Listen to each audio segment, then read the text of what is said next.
Hello. Hello. So, I'm going to tell you a little bit of a story about how I met my husband.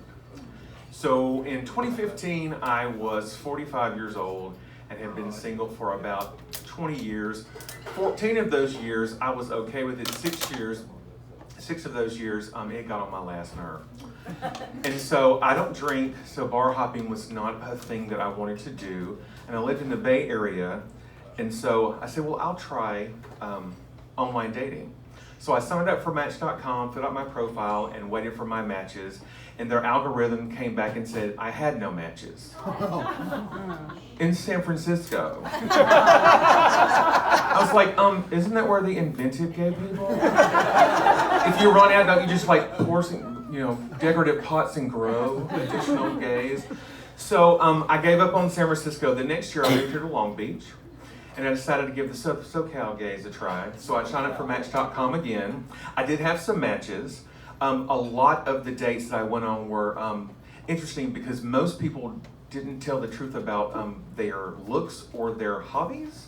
So I'm not hung up on looks, but my expectation is that the face in the photo is attached to the body when it walks in the restaurant.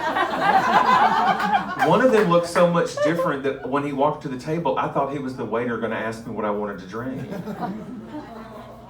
Other times, I love to read. Nonfiction is my favorite genre, history, biographies, memoirs, even true crime.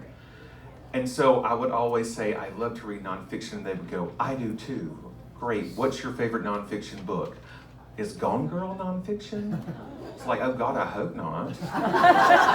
Maybe in Florida.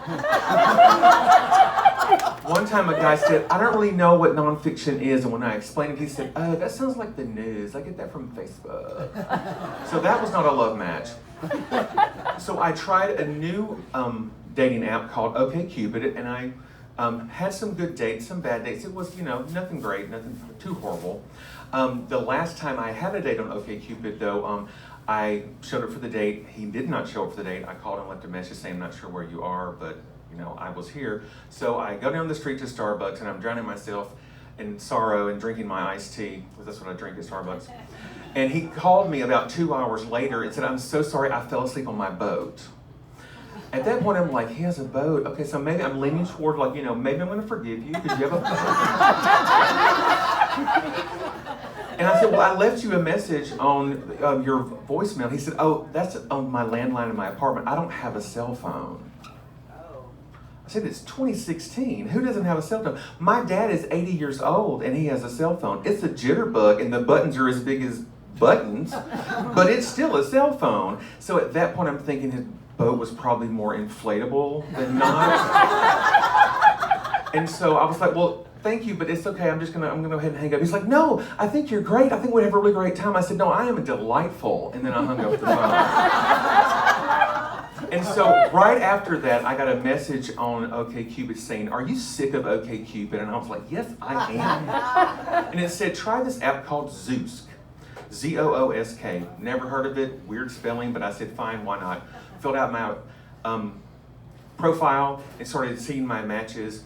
And this really cute Filipino accountant popped up in my feed, and I was like, and I read, and I said, we have a lot in common. I think maybe this would be fun. So I sent him a message saying, would you like to meet? I think we have a lot in common. I think we would enjoy getting to know each other. And he didn't respond. I was like, well, that's okay. And so I went, just a second.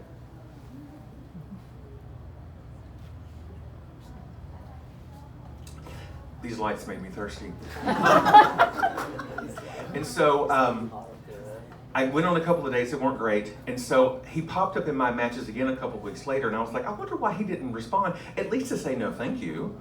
And so I sent him another message saying, I'm not sure if you got my first message, but we have a lot in common. I think we would enjoy getting to know each other. Would you like to meet for coffee? And then he responded, and we met up in Santa Monica. I'm a very punctual person, and most of the gays are not. And he was late for the date, but I forgave him because it was at the Golden Globes that night. And I was like, you know what? That's some fabulous reason to be late, so that's okay. And so we had a really great time. I mentioned nonfiction just to see if he passed the test. He mentioned Margaret Thatcher's biography, and he knew there was more than one. We like her, but not her politics.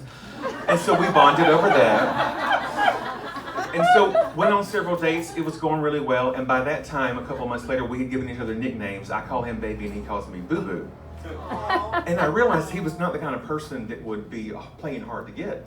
So I said, baby, when I first sent you the message on Zeus, why didn't you respond? He said, well, boo-boo, I looked at your clothes and you seemed very bright and sparkly, and I thought you would think I was pretty bored. He said, but then you sent me the second message, and I said, oh, well, maybe he is really interested, but I was still nervous. I said, well, why were you nervous?